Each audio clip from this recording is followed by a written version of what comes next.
Good afternoon and welcome to NASA's Johnson Space Center in Houston, Texas. I'm Sandra Jones and we are kicking off 2026 with a series of spacewalks outside the International Space Station.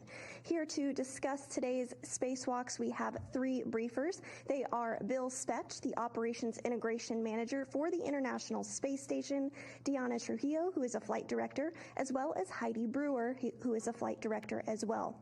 We'll start with some brief opening remarks from our briefers before jumping into questions here in the room, on the phone bridge, and using the hashtag AskNASA on social media. If you are dialed into our phone bridge, you can press *1 to submit your question. If you do feel that your question has already been asked, simply press *2 to withdraw it.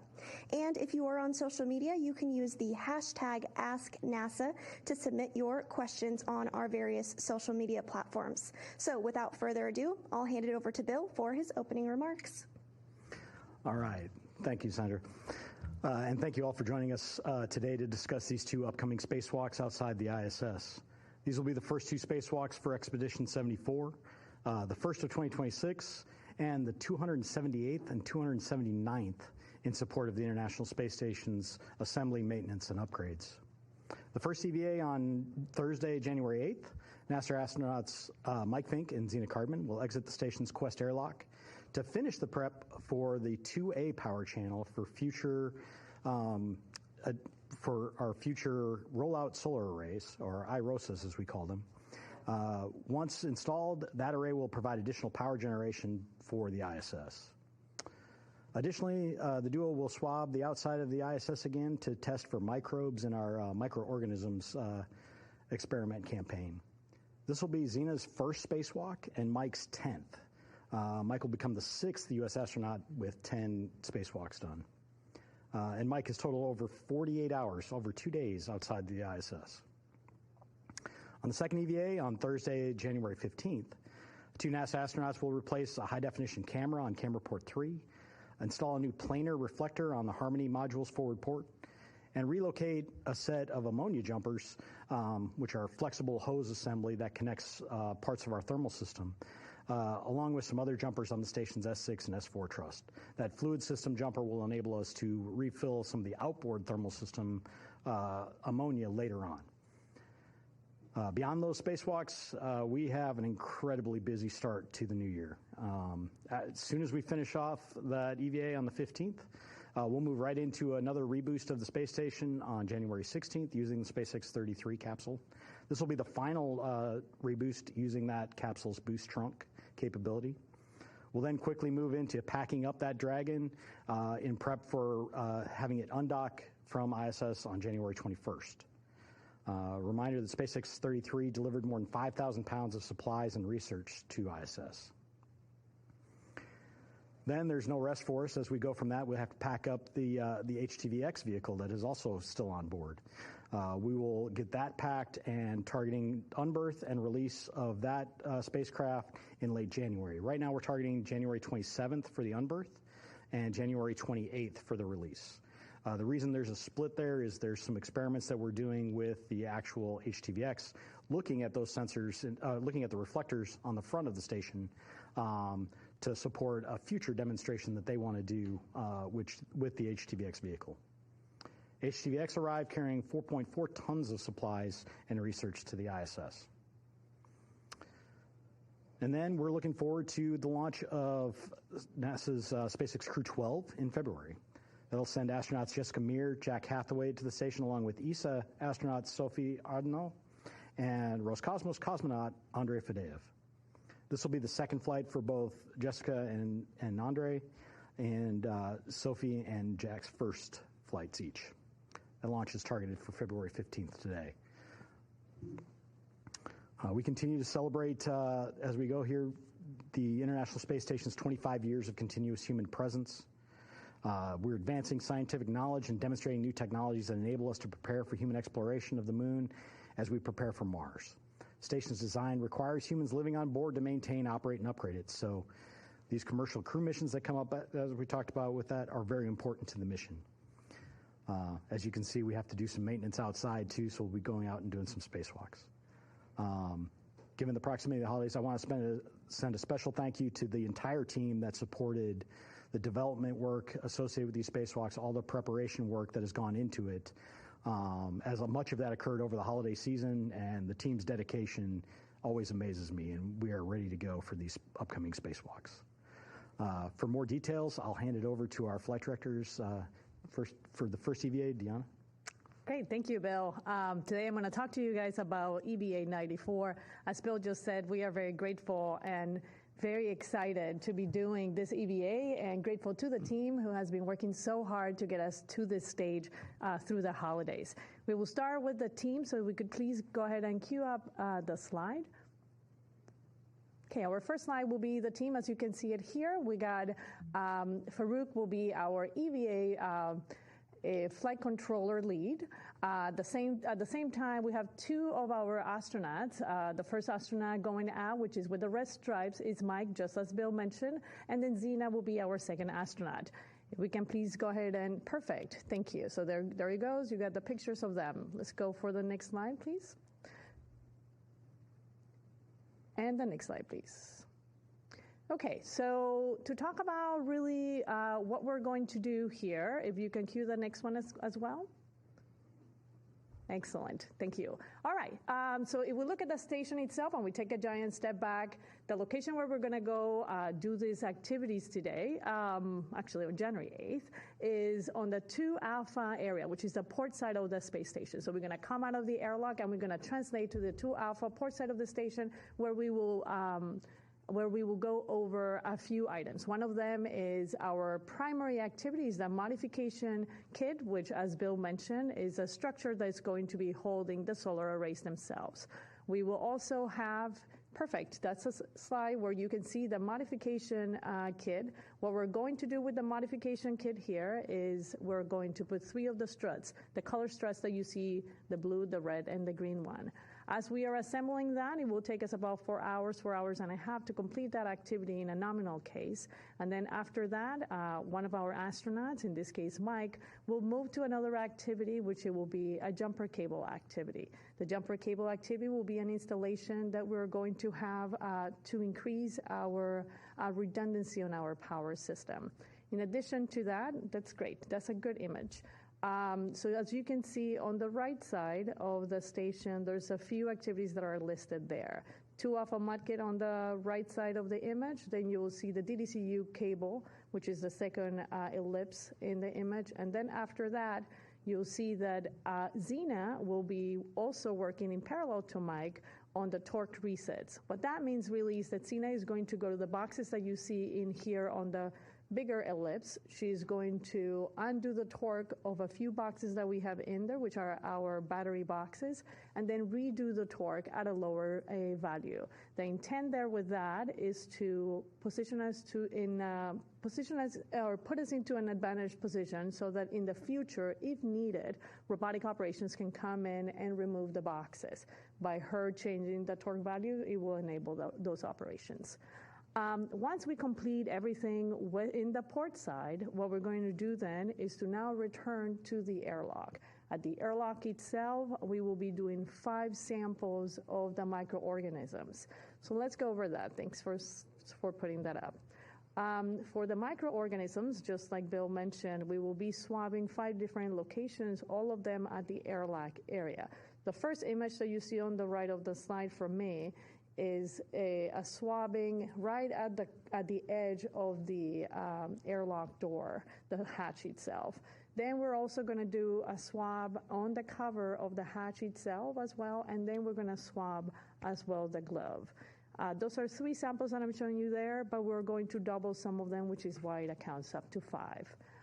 After we complete that activity, Zena and Mike will return back into the airlock, and EVA 94 will have been completed. Now we're going to play a video for you all so you can see all the activities that I just described from end to end. If we can please cue it up. We will begin the day with our crew members Mike and Zena egressing the airlock with their strut bag and the cable bag. Both crew members will translate to the port side of the station, where most of the EVA work sites are located for the day.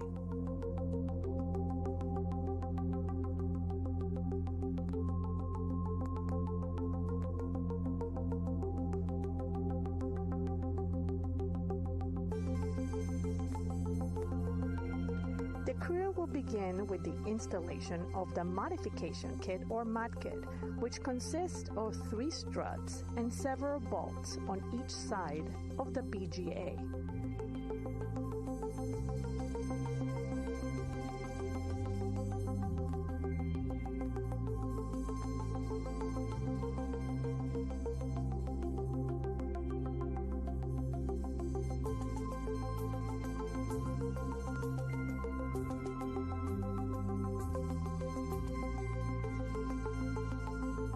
Once the mud kit is completed, Mike will proceed to installing a jumper cable between 2 sets of direct current converter units to provide additional redundancy on the system.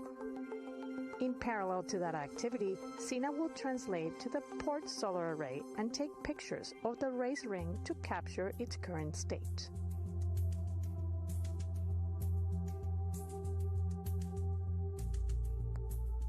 Once that is completed, Zena will translate back, where she will torque 3 battery units to a lower value to enable future robotic removal operations.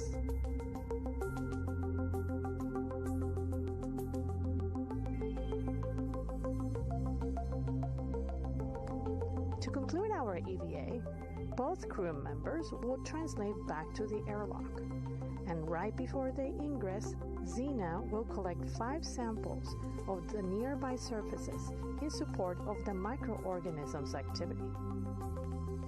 Following that, Zena and Mike will finally ingress the station.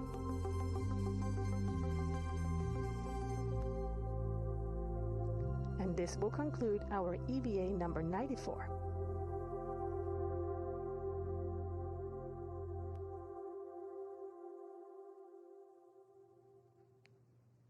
Okay, excellent, Sandra. That will be it for EVA 94, and now we'll pass it on to Heidi Brewer for EVA 95. All right, good afternoon, everyone. I'm here to talk about EVA 95, which will be performed on the 15th. And I'll take the first graphic, please. The crew office is currently working on the assignment for which crew members will be working this EVA. We have a number of different flight controllers that have been working very hard to prepare for the EVA, and I really appreciate their efforts in getting ready. This pictorial shows you the starboard side of the space station, which is the primary area where this EVA will be taking place. You'll see that the green blocks are for our EV2 crew member, and the blue blocks are for our EV1 crew member. We do have one that's taking place off of the starboard truss, and that is our primary, most important objective for this EVA. That's the Node 2 forward IDA planar reflector removal and replacement. That's all the way in the front corner. You can see in this pictorial a little bit closer, the EVA crew member will be next to the SpaceX 33 Dragon and performing a removal and replacement of the reflector that is at the Node 2 forward location. This is similar to a task that Sunny Williams performed on EVA 91 a year ago. And I'll take the next chart, please. This picture shows you what the reflector looks like. We've got 3 bolts that the crew member will be first using to remove the existing reflector, and then ultimately putting a new one in place and installing a new one for future visiting vehicles.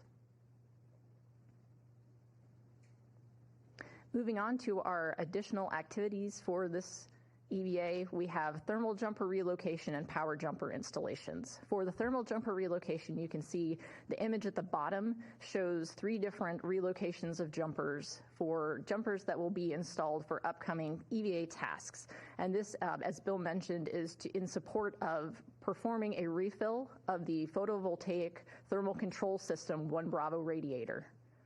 That will be taking place at a future EVA, TBD on timeline for that. And then the images, the top left and right are showing the 2 power jumpers that will be installed at the S4 and S6 locations. Very similar to the task that Deanna explained in her EVA, this will be providing additional power redundancy for our primary power system by connecting DC to DC converter units together in order to provide additional power support. And then this additional pictorial shows the alpha magnetic spectrometer wake radiator. We'll have a crew member go out to the wake radiator and perform a retorque. If you can see the blue box at the bottom of that image, that shows the area where these fasteners will be retorqued. 46 of them will be retightened in support of additional thermal management for the AMS. And then this image shows our HD camera that is at camera port 3. So that it's the box that is to the rightmost of the image. There's actually a standard definition camera nestled in there, and then the HD camera is the box that's all the way to the right. That's the unit that will be replaced on this EVA for us to have additional HD views coming from the camera port 3 location. And at this time, we're going to bring up the video to show all of these events in sequence. EVA 95 will begin at the Quest airlock. EV1, noted by red stripes, will egress, followed by EV2. Planned tasks include a planar reflector removal and replacement, external high-definition camera replacement, radiator retorque, and multiple thermal and power jumper tasks. The crew members will be at separate work sites for the start of the EVA, but will end up together for the tasks near the end. EV1 will translate to the robotic arm to set up for the camera port 3 external high-definition camera removal and replacement. This task will enable high-definition views from the camera port 3 location after the completion of the task.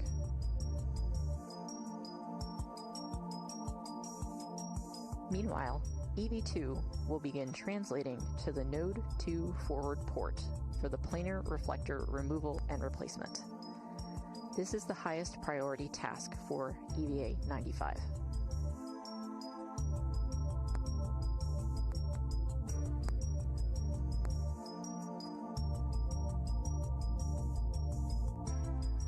After arriving at the Node 2 forward port, EV2 will set up his equipment or her equipment and take photos of the area.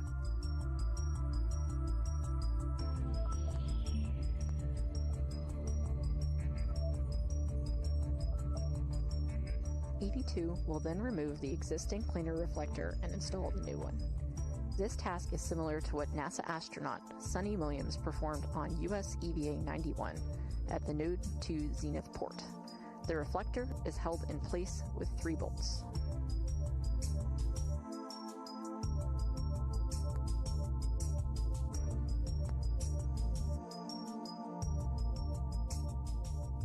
With the new planar reflector installed, EV2 cleans up the Node 2 forward port work site and heads back toward the airlock.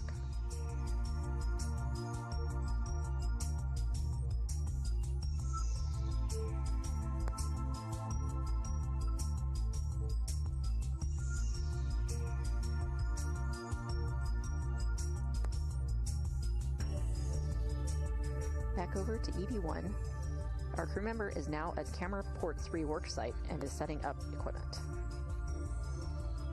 EV1 will be removing the camera port 3 external high-definition camera and replacing it with a new unit.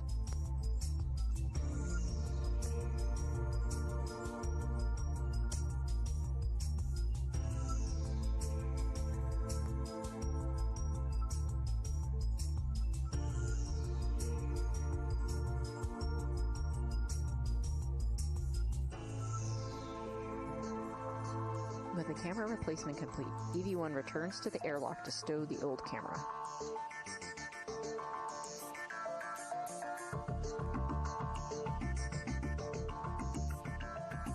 EV1 then translates to the robotic arm to head to the alpha magnetic spectrometer worksite.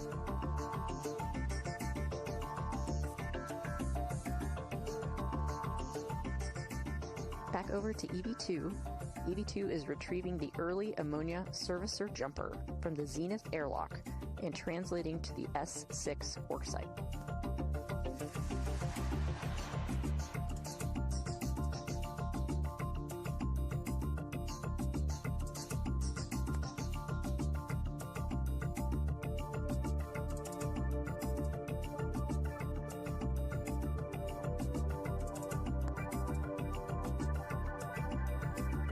On the way to the early ammonia servicer jumper worksite, EV2 installs a gap spanner at S6.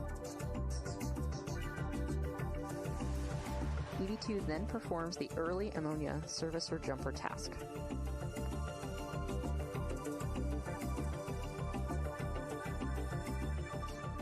And back over to EV1, who's on the robotic arm, maneuvering to the alpha magnetic spectrometer.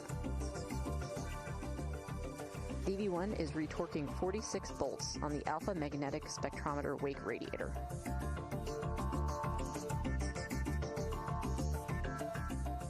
At the completion of the radiator task, EV1 is maneuvered away from the alpha magnetic spectrometer to perform robotic arm cleanup before meeting EV2 on the starboard truss for upcoming thermal and power jumper tasks.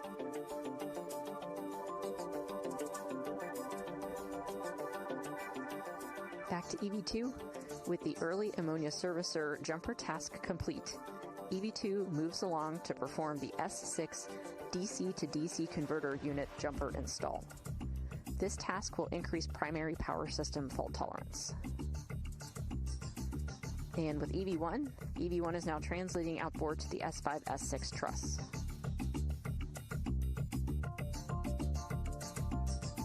EV1 is now at the S5, S6 truss location, performing the installation of the S5, S6 photovoltaic thermal control system jumper relocate.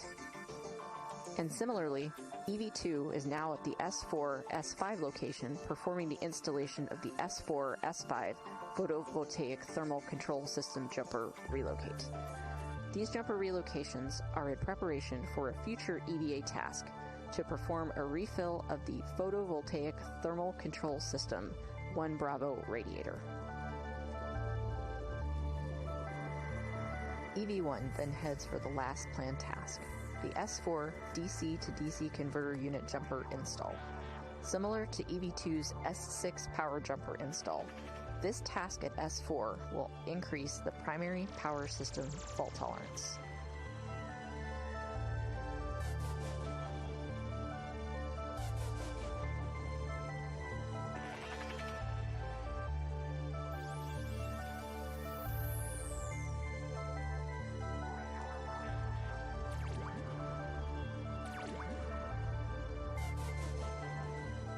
With the planned tasks complete, EV1 and EV2 now translate back to the Quest airlock for a successful completion of EVA 95.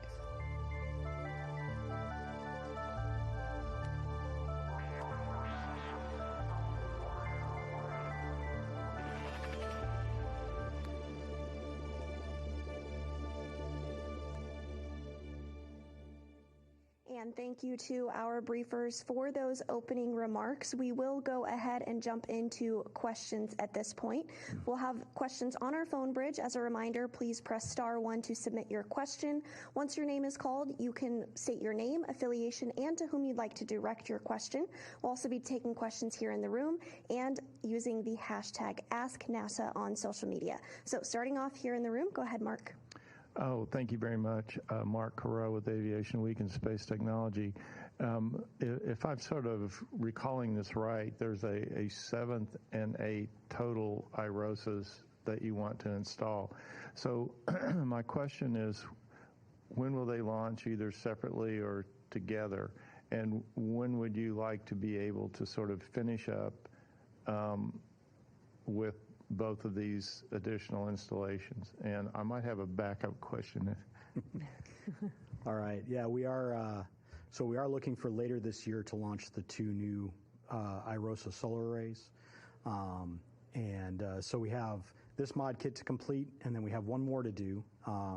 So we're looking for a time maybe in the spring, but we're not exactly sure yet where that's going to fit to finish the last mod kit. It is on orbit already, waiting to be installed. We just have to go out there and install it. And then we'll bring up the 2 remaining IROSAs together. They fly in a configuration that stacks the 2 of them together on one Dragon in one Dragon trunk. So we'll look to do that later on this year. Go ahead, Mark. Yeah, I noticed in some of the backup information, you've mentioned that these will augment solar power for research as the space station winds down as currently planned. But you've also mentioned that it will contribute to the deorbit operations, and I wonder if you might be able to explain a little bit about how that additional energy is needed for that. Yeah, sure. So obviously, the solar arrays that we have, the original solar arrays that we've flown with the space station have been up there a very long time, and their production just degrades over time, just like terrestrial solar cells will. These have held up really, really well. Now, adding the additional IROSAs to these last two channels helps improve the power generation on those particular channels. So we have a channelized architecture on the ISS, so it'll help us with balancing how we can load the station up across the board. That helps maximize the research that we can get out of ISS as we go forward towards the end. Now, how it helps us from a deorbit standpoint, as we get lower and lower in the atmosphere, as we get closer to deorbit, we'll have to park our solar arrays. So we have to position them, because when they're rotating, as you get lower and lower, the atmospheric drag grows, and so it becomes a controllability concern that we have to go address. And so, but to do that, we basically fix the solar arrays in one spot, and that way we've isolated that variable. We don't have to worry about it anymore, and we can control the stack much easier in the time frame where I'm not doing research. But I still have to maintain the core loads on the station. So you can imagine when my arrays are parked in one position, they're not generating as much power. And so the extra energy that we can get out of specifically these two arrays really help us on those last two remaining channels to maintain that balance and put us in the best posture to control all the critical systems still when we get to the final deorbit. So it helps us today with our research, and then at the end again. And our next question will be from Gina Sensuri. Gina Sensuri, CBS News. What makes it advantageous to swap for microbes at the airlock? Is it just like the last thing you do before you go inside? Yeah, that's a good question. So from the scientific standpoint, there were several locations that the team was interested in doing. What they wanted to do was at the airlock. I couldn't tell you more about the scientific output of that, but all of them were located there as we were exiting and coming back in. That is as much as I can tell you about it. Previously, we had sampled some other vent locations. They're looking for locations that are nearby where we have traffic and atmosphere leaving the ISS and looking in those areas. Thank you. We'll take a question on our phone bridge from Will Robinson-Smith. Hi, Will Robinson-Smith with Spaceflight Now. Thank you for taking the time to talk with us today. In regard to the final station boost that the Dragon from CRS-33 will perform later this month that Bill mentioned, is the timing of that in relation to the delayed launch of the Progress vehicle because of the issues at the pad there? And how does that delayed launch of Progress impact the station schedule and further reboosts? Thanks. No, that's a great question. Actually, this reboost has been planned for a long time, even before we had the issues at the launch pad in Baikonur. So that is not an impact to this. We had always tried to maximize the use out of this Dragon boost trunk to allow the Progress vehicles that show up to deposit their propellant into the tanks on board and really rebuild the amount of propellant that we have on board. As you probably remember, we've just gone through the solar maximum here, which is where we have to use the most propellant for altitude maintenance on ISS. And so the SpaceX 33 boost trunk allows us to recover that propellant quickly. The delay in the Russian Progress, again, it'll all come back to the final numbers of how many that get delivered. We're working very closely with our Roscosmos partners to go work through exactly what that looks like. Thank you, Bill. Our next question is from Bill Harwood with CBS News.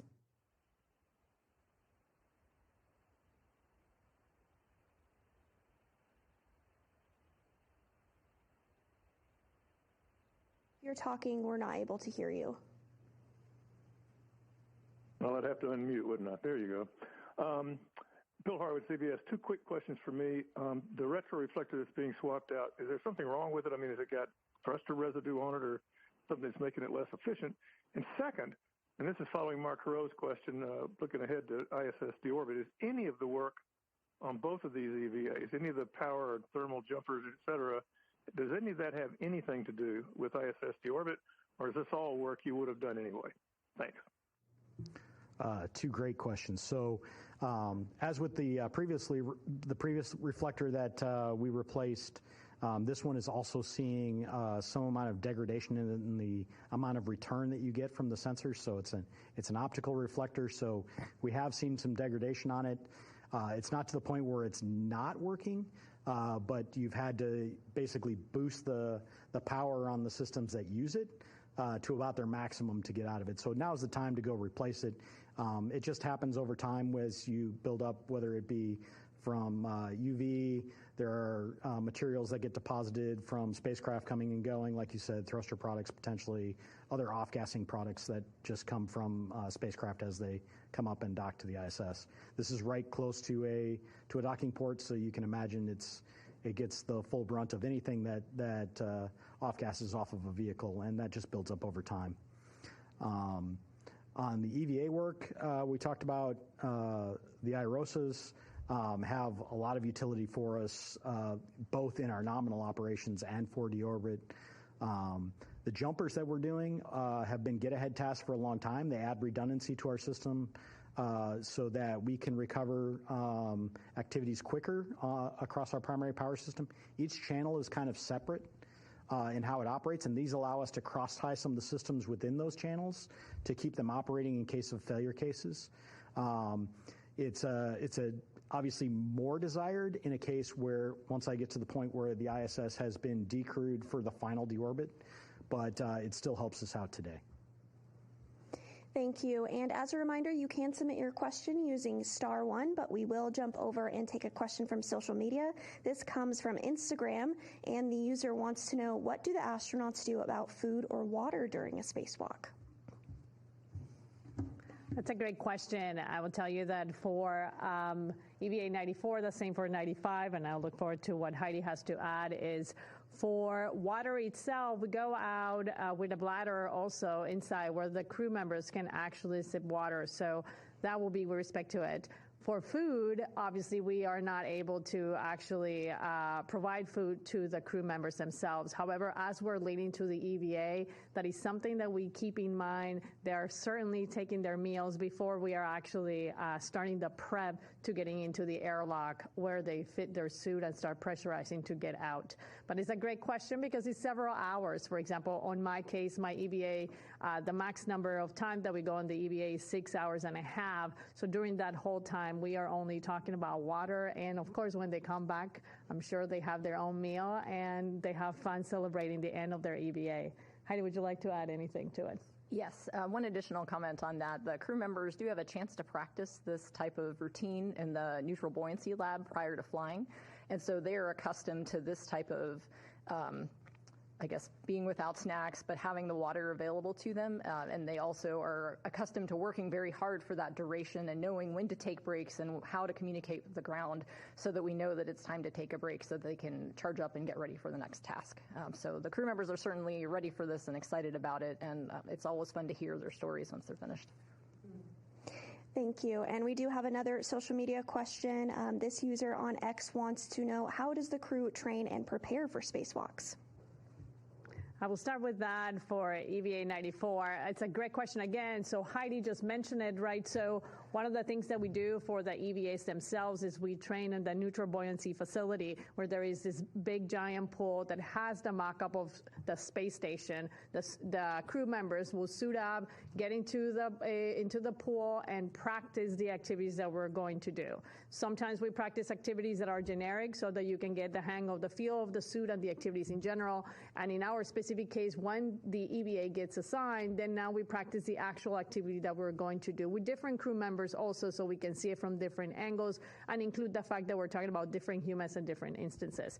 So that's one aspect of it. The other aspect is if the crew members get assigned the EVA and they're already in space and we actually haven't done the preparation with the pool itself with that specific or that pair of individuals. Then we also add to their training by sending them all the material, by sitting down with them and doing the training together, walking them through the task. We uplink all of the procedures, the videos, and so as a team, from the ground on space, we work together to make sure that we understand what the coordinated motions are going to be for the EVA. In addition to that, we also do training with the tools, for example. So the crew members pack their own tools, and you start getting the feel for how the tools themselves are going to behave and what the feel is of the tool itself when you're doing the activity. For the 2 Alpha Mudkit, and I'm sure Heidi had also her familiarization activities. For us, we took the struts for the Mudkit that I mentioned earlier, and we did a pre-build of those struts so that the crew member will understand how much force you're putting in, how does it come together, and what the expectation is as it goes. For EVA 95, we do have a special connector that's never been manipulated on EVA before, but has been in IVA. And so we've had some practice for the crew to get a chance to feel for what it's like with the glove on, to understand what it will be like when they're performing the task. Also want to mention that we've set up conferences. So for example, I mentioned that the Node 2 forward planar reflector removal and replacement is similar to a task that Sunny Williams performed. So we're able to set up conferences between crew members and have them share experiences so that they can share lessons learned and be ready for what might be coming their way, things to watch out for, and those types of things. Great. Our next question is a follow-up from Will Robinson-Smith with Spaceflight Now. Hey, thanks for allowing for a follow-up. Question to Bill again. Can you provide an update on the status of the health of the spacesuits, how they're doing right now, and their ability to perform as necessary for the remaining life of the station? And if there's any plan for the currently in development Axiom suits to be used on a later date for a future spacewalk before station retirement? Thanks. No, it's a great question. The suit fleet, we continuously monitor it, and we continuously work to refurbish the suits. As you know, we have 4 on orbit today. We try to maintain 4 on orbit, but we cycle through them, and so they come down and they get refurbished and they get sent back up again. And so then we do a lot of maintenance on board to check the health of the suits. The suits that we have going out the door are in great shape. Everything that we have on board looks really good. We conduct a large review before EVA, looking back at the history of those suits, any performance that we've seen in any of the maintenance activities, and so we continuously check that. As well as the teams here on the ground are always working the logistics of all the different parts that we need for the spacesuits. So we're continuing watching that and working through it all the way to the end. Right now, there's no plans for an Axiom suit to go do an EVA on ISS, but we'll see what the future brings. But today, we've got the suits that we've got, and we're working through the rest of ISS with those, and we have a great plan to kind of keep those up and running and monitor the health as we go. Thank you. And it does appear that those are all the questions that we have received today. So our coverage of Thursday's spacewalk will begin at 6:30 a.m. Eastern. You can watch on NASA Plus, Amazon, and YouTube. We do hope that you'll tune in and follow along for this spacewalk. But for today, that will do it for us here at Johnson. Thank you.